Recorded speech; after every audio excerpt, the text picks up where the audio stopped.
Welcome back to the Sampleist, and as always, it's great to have your company once again. My name's Greg Revell. Today, we're taking a look at a remarkable new instrument, Barbarian Cello by independent developer David Forner. Barbarian Cello is an exquisitely sampled solo cello that comes with a full repertoire of 20 articulations, including 3 different types of legato. And most importantly, not only does it shine with a unique approach to legato, but David has also implemented a remarkable rebowing system to create realistic rebowings when you want them, not when the developer says you'll get them, as is so often the case.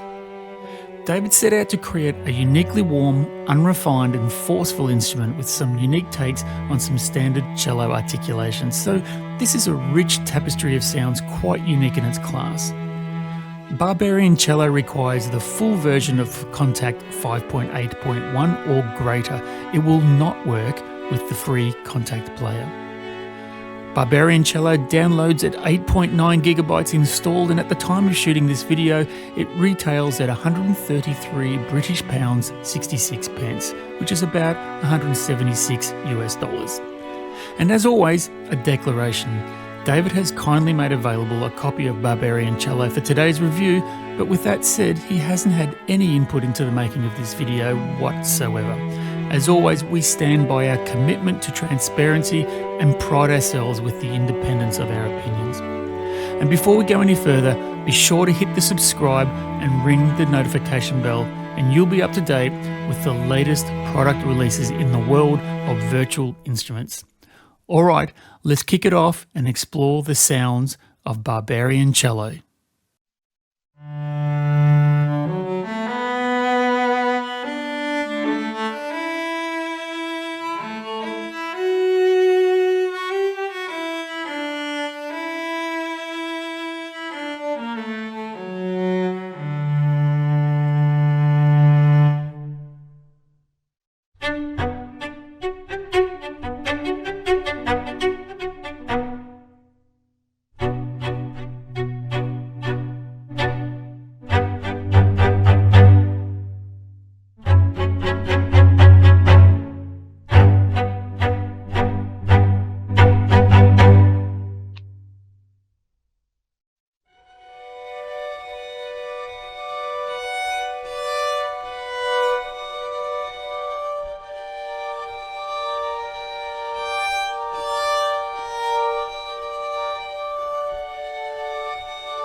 And welcome to Barbarian Cello. Here we are. Let's have a quick look around the UI, how it's all laid out. Quite a simple design, lovely because there's always beauty and simplicity. All your articulations are laid out across 2 rows that are nicely set across a bass clef. Lovely touch.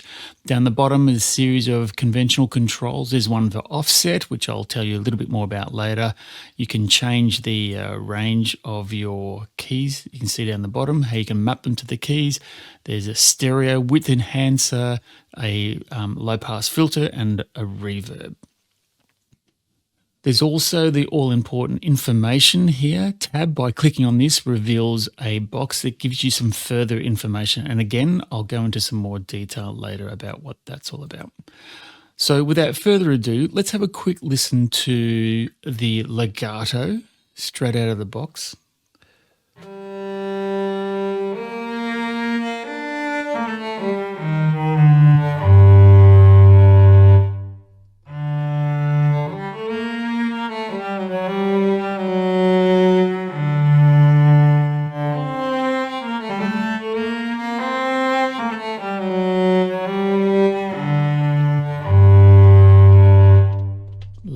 lovely stuff indeed. Now there's 3 different legato types.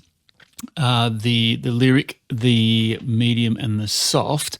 They're the same legato articulation, but they're given it across different dynamic ranges. So the median is a little softer.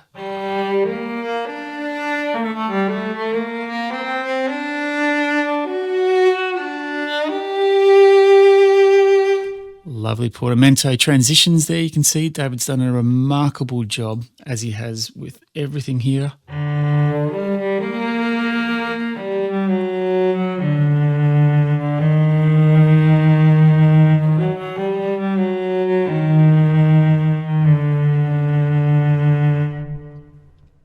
Now, before I go any further, I want to show you probably one of the most remarkable features of this instrument, and it's the rebowing technique. So for those who aren't familiar, one of the great challenges of any string instrument that we have is the ability to control the rebowing. So the rebowing is when the player has the ability to reverse direction on their bowing across the strings. So typically what happens in many sample developers is that rebowing is baked into the sample. That being, if you were to hold down the note for a few seconds, by the time it gets to the end of where the player reaches the end of the bow, they're forced to return and change direction, and you'll get a distinct change in rebowing direction. The holy grail for many developers is the ability to be able to allow the user to control when the rebowing occurs. Now, David has done a remarkable job around this. So he's created a simple rebowing technique, and it's simply nothing more than you replaying that note very quickly in the middle of playing it. So I'll show you what I mean. Let's say if I have, let me choose a vibrato patch here. So we're not doing legatos here at the moment. So here was a simple G. Right, lovely. In fact, I might just make it a simple 2-note chord. Like a double stop. Now, in order to control the rebowing, have a listen to this. What I'm going to do is I'm going to play, as I am here, a D and a B flat. But I'm going to quickly replay the notes.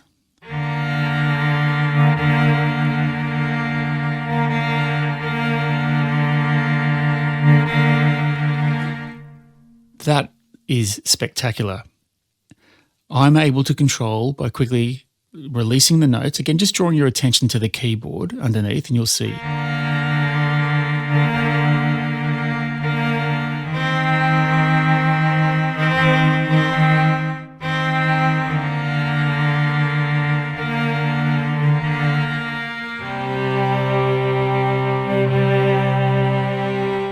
That is a very, very smooth rebowing technique.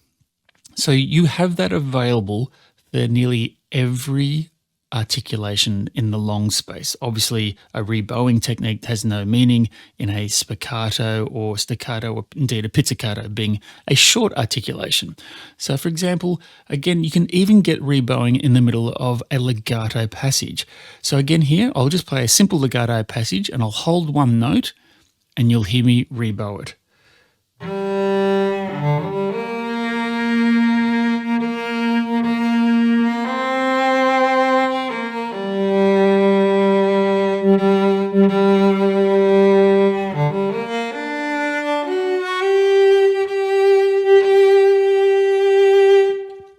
Fantastic. So that's a really remarkable feature. I might also say, even at the outset, the richness of the tone of the cello is beautiful. It's a really raw, unrefined sound, and I'm really enjoying it too. So already out of the box, we've got this beautifully lyric legato sound that David's done an incredible job with this scripting here, and also including the rebowing technique that we just described. Let's push on and I'll walk you through. I might just turn the mic off and give you a listen to some of the patches across the articulation set. We had a little listen to the vibrato. So of course there's a non-vib.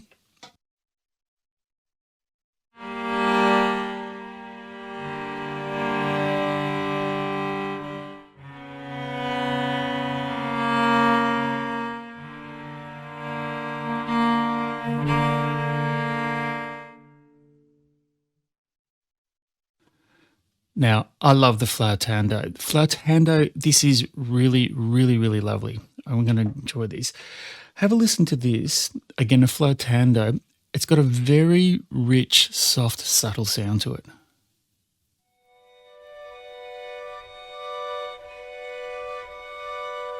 I'm just holding down, in this case, a B minor triad with rebowing.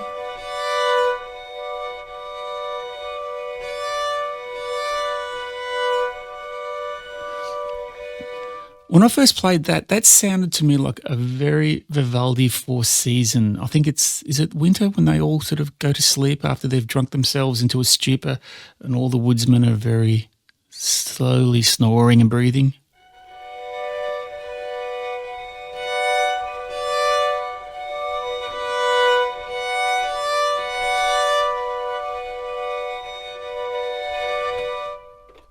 Play it down an octave.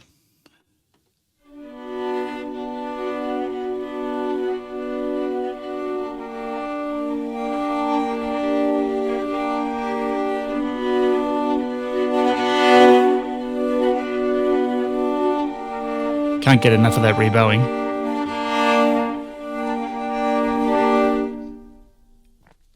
I'm also, by the way, controlling some volume and dynamics with the CC1 and CC11 slider. You can see that just there in the bottom left-hand corner to control the volume.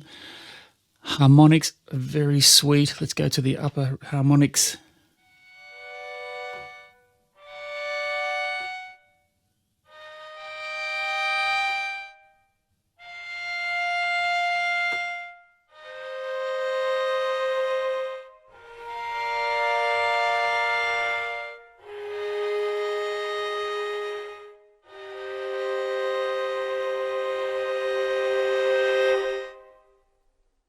Lovely, lovely indeed.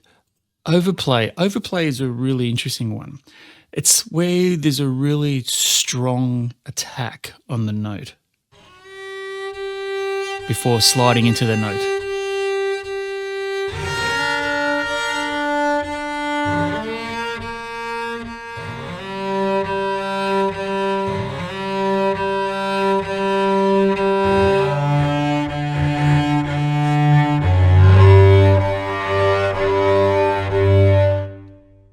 Very unique. Tremolo.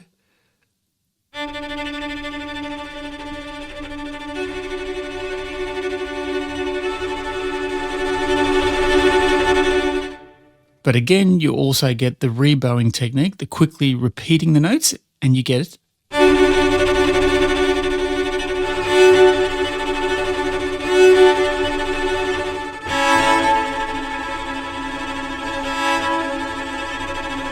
Like a pulse of attack. Fantastic. A tremolo on a sul pont.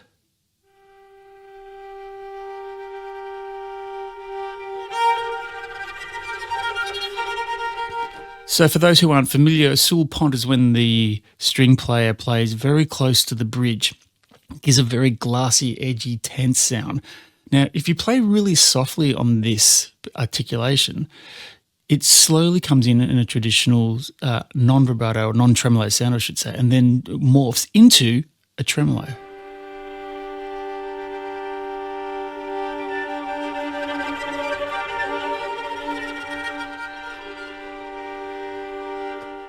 So that's me just holding down a simple triad. Once again.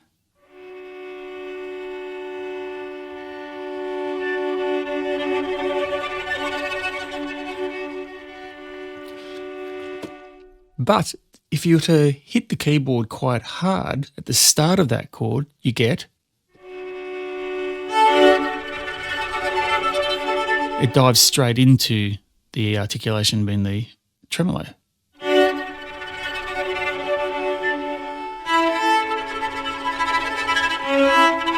Remarkable control. I really, really love this.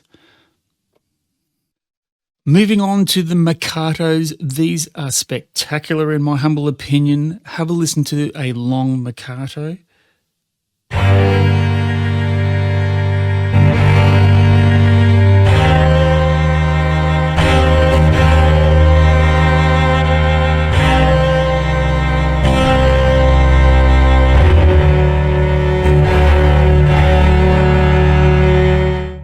So again, me using the rebowing technique to replay those notes to give them that force.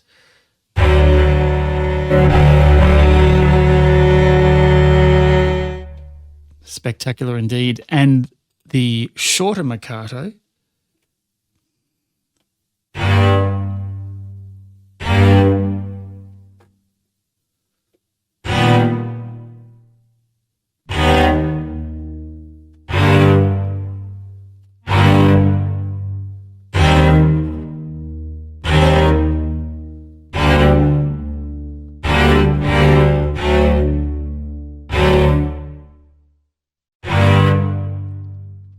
Absolutely gorgeous. Moving along to swells, David has provided 3 swells here that are really beautifully soft and tender, fantastic sound. Let me give you an idea of how that sounds. This is the long swell.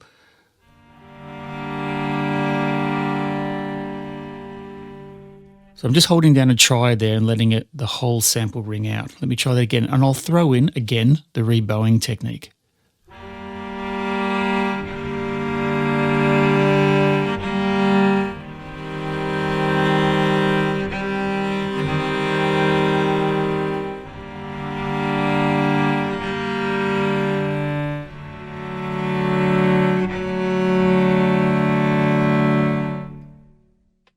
A shorter swell.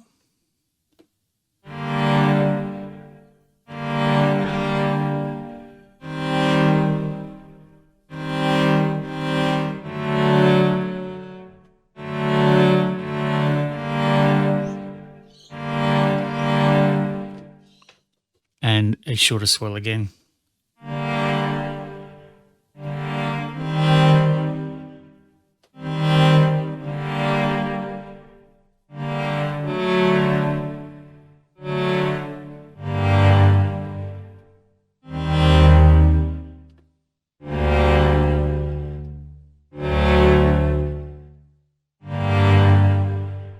Absolutely gorgeous in every sense. Can you feel it jumping off the page almost, right into your ears? It feels like it's in the same room as you.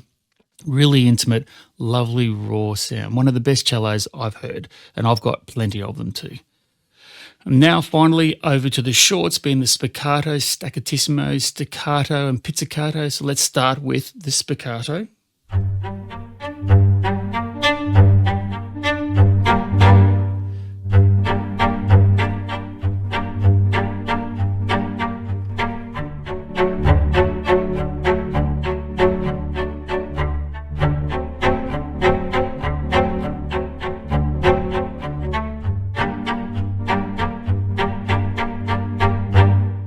Very crisp, beautiful in your ear. Staccatissimo.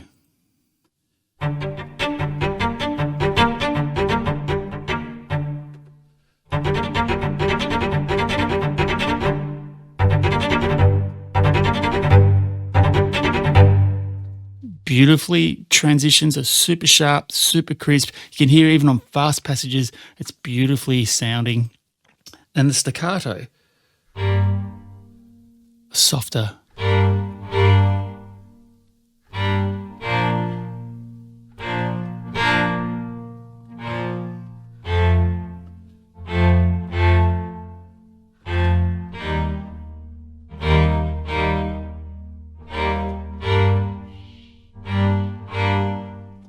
And finally, the pizzicato.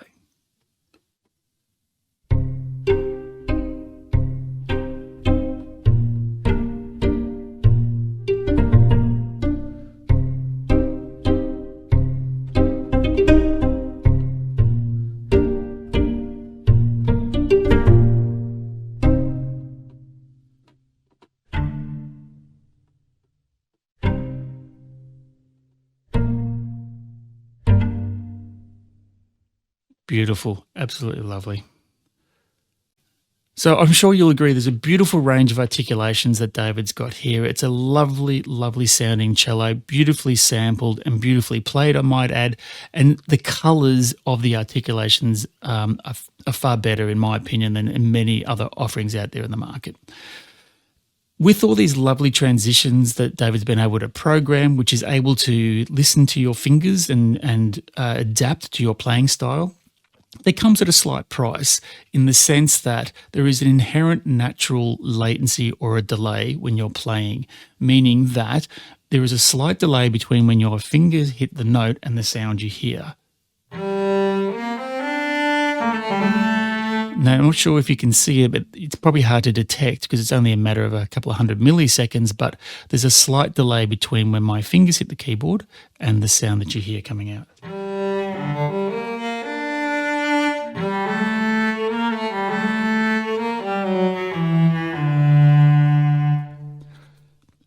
And that's true also with the spiccatos, or the shorts, and any shorts for that matter. There's an ever so slight delay, and it's a little bit disconcerting when you're trying to record a track on the grid in your DAW. But that's okay, because we have a way of being able to manage that. David's provided an offset button here, which is effectively a way of dialing away the latency. So in this case here, I've dialed up this sound, and you have a listen to it now. It sounds like it's a little bit in the background, likewise with the spiccato.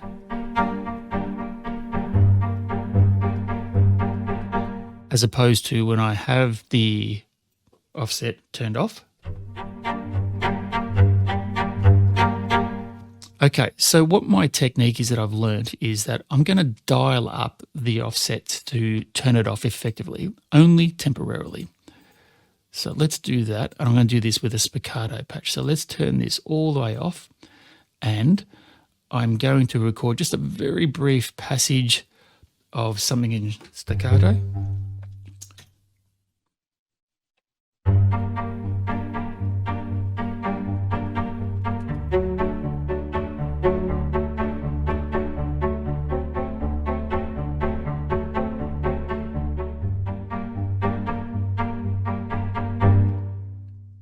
All right, let's see how I went. These things are notoriously difficult to do on the fly. But let's just quickly clean this one up a bit. Oop, go the other direction.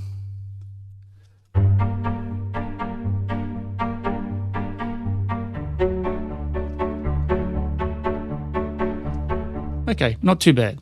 Okay, so what I'm going to do now is that over in the info tab, David has told us, as I mentioned earlier, a set of delays. So when you're playing legato, there's a delay of about 220 milliseconds. With sustained patches, it's 170 milliseconds, and shorts, 115. We're playing shorts, so we have to deal with 115 milliseconds. So on your DAW, now I'm obviously using Cubase. For those who are not using Cubase, no doubt you will have this similar feature in your DAW where you can actually create and change the track delay. So in my track delay, because it's 150 milliseconds, I'm going to account for 115 milliseconds. And that looks like this.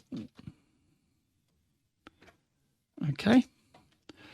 Now, when we go and play back, the DAW will account for the track delay, and I will now turn it off, returning us back to the raw, natural sound of the spiccato.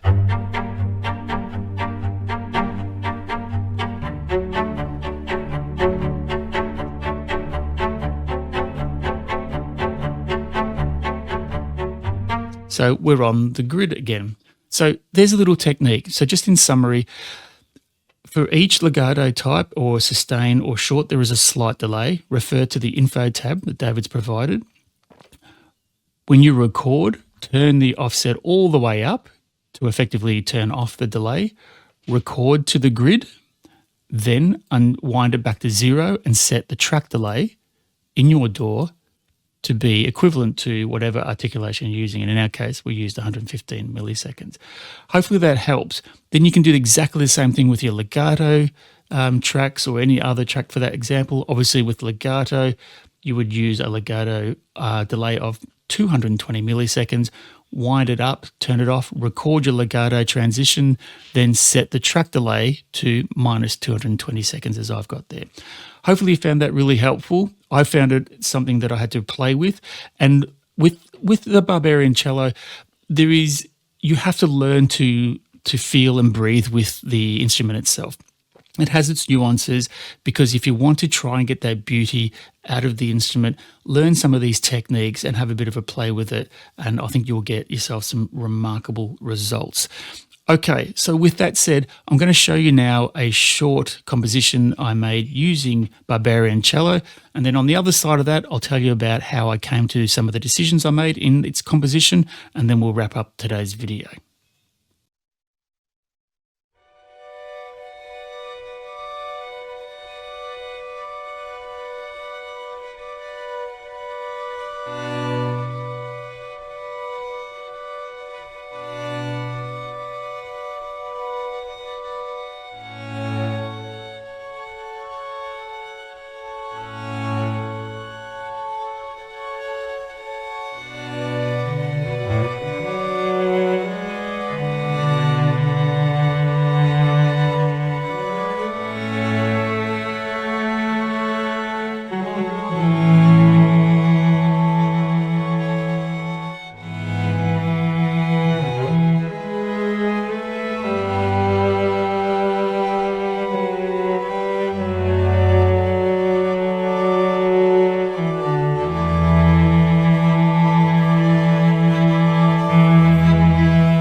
So let's have a quick conversation around my thought processes that went into writing this track. Only 4 tracks. Everything you heard was all Barbarian Cello. I've gone for fewer tracks rather than more on 2 counts. One, I tend to have more minimalist tendencies rather than over-the-top bombastic epic productions. That said, also a solo cello lends itself to a more intimate setting, so I wanted to go for that more intimate sound. And also to bring out the richness of the instrument, because the Barbarian Cello really has this warmth and raw, natural, uncompromising sound, and I wanted to bring that to the fore. So I started out with a flautando patch. Now, I'm a fan of the flautando patch for any string instrument, but particularly I really liked this particular version that David's got here.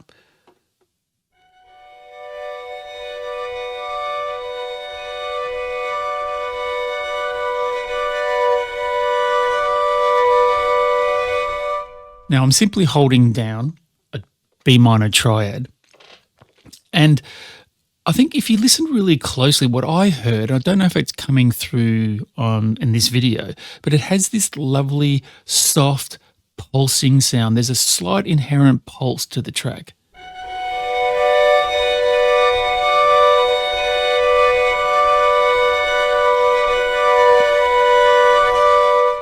And so it's that soft pulsing sound I wanted to take advantage of. So I listened really closely and I thought, I wonder how quick that pulse is. What is the frequency of that pulsing sound that the cello player has naturally recorded? And it turns out, with a bit of experimentation, I found it was about 60 beats per minute. So I set the track tempo to 60 beats per minute. And then I recorded a simple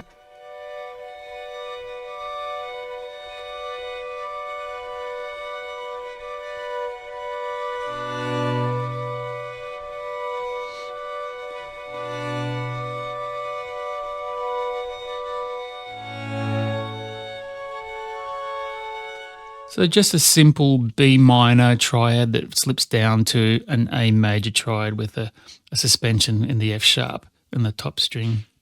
As you heard just there too, around about bar 2, I introduced a slow swell. So the swell is this articulation here. There's 3 swell types, and I've chosen the middle one because that was the right time, the right length, if you like. So I'll just solo that for you. I'll just take this out of the road. I'll put the click on. So again, about a ninth apart, there's the A major and the B and the D, which is an octave plus a third.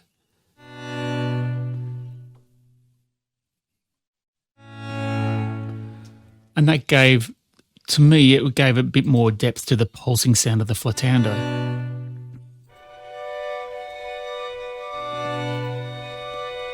And here they are together.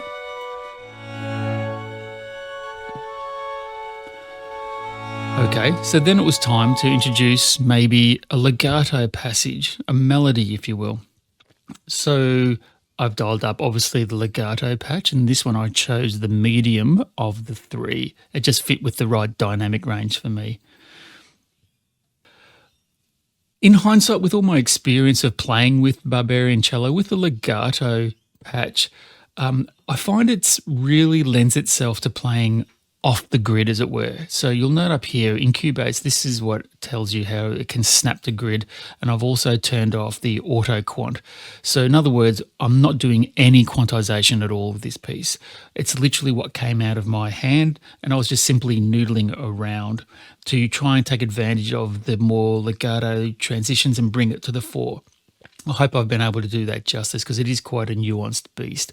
So again, I'll just solo what the Barbarian legato sounds like, just on its own.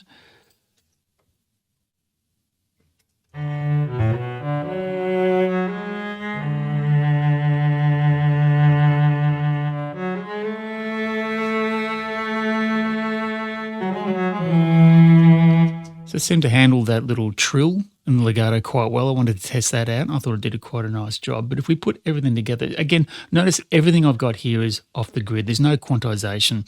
I wanted that more organic, natural feel to it. And I think that's where the Barbarian Cello really shines. So putting all those pieces together, we come to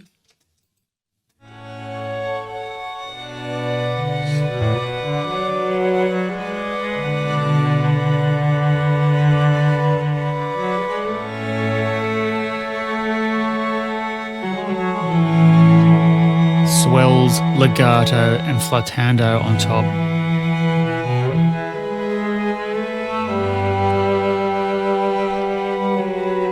I'm trying to inject a lot more sort of emotion, holding back some of the keys in the melody, slightly behind the pulse. And finally, I wanted to add a bit more rhythmic pulsing, if you will. So, and this, when I return back to the main theme, I've just created a staccato patch. So the staccato patch on its own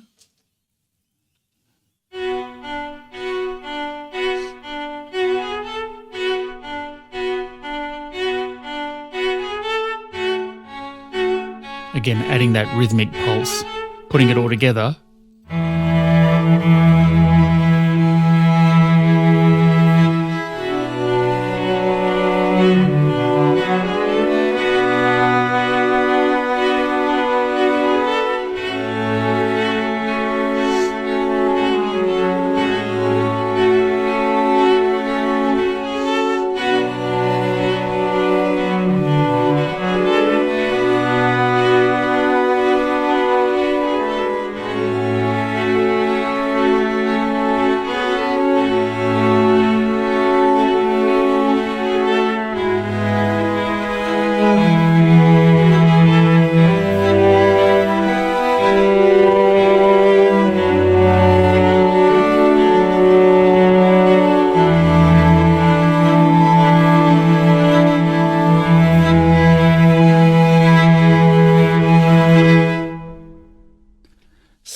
there you have it, a simple track coming together, hopefully showing you the depth and the breadth of the cello itself. It's a lovely, lovely instrument, allowing each of the tracks to breathe, giving them some harmonic space between them to allow them to do just that.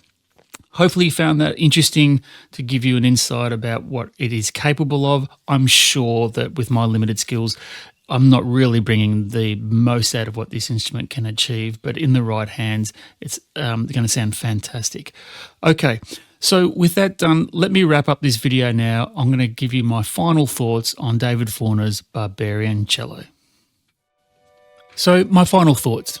David Forner's Barbarian Cello is a very impressive instrument, worthy of any aficionado of fine string instruments. I would even venture to say that it is, in my opinion, one of the best in its class. It has a beautifully raw and uncompromising sound that sounds like it's making its mark in the room. It boldly stands out and shows off its range from the tender and fragile sounds of the flatandos and the harmonics to the forceful marcatos, tremolos and soaring legatos. The effort in programming is obvious, and it has exceptional realism in all its performances, which are exquisite. That said, it does take some patience to be able to tame it before you can feel its full potential come to the fore. The unique approach to legatos and the unique rebowing techniques, as well as accommodating the natural latency resulting from the script programming, requires you to adjust your playing style somewhat. But once you get across that threshold, the results can be remarkable. If I were to offer one constructive criticism, the instrument doesn't come with a user's guide or a manual, and it desperately needs one. Nor is there much content on YouTube, at least not at the time of recording this video. I spent many hours working out how to get used to its features, its nuances and style purely by trial and error, and I eventually did work it out, but I could have saved a lot of time if I'd had something I could refer to explain it all to me.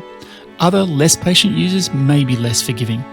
For a less sophisticated product, I really don't care if it doesn't come with a manual, but because this is such a quality product, I think a manual or a video guide is absolutely essential.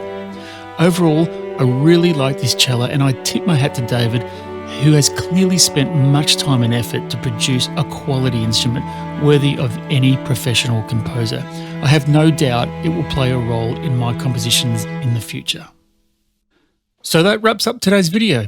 All that's left for me to do now is to say thank you once again for stopping by and spending some of your time with me. At the Sampleist, this is what we're all about. We absolutely love doing this, and it's our contribution to the virtual instrument community. So to help us out, give us a big like for all the great content we produce. Leave me a comment below telling me what you think of David Forner's Barbarian Cello, and of course, be sure to subscribe to stay on top of the latest and greatest virtual instrument releases.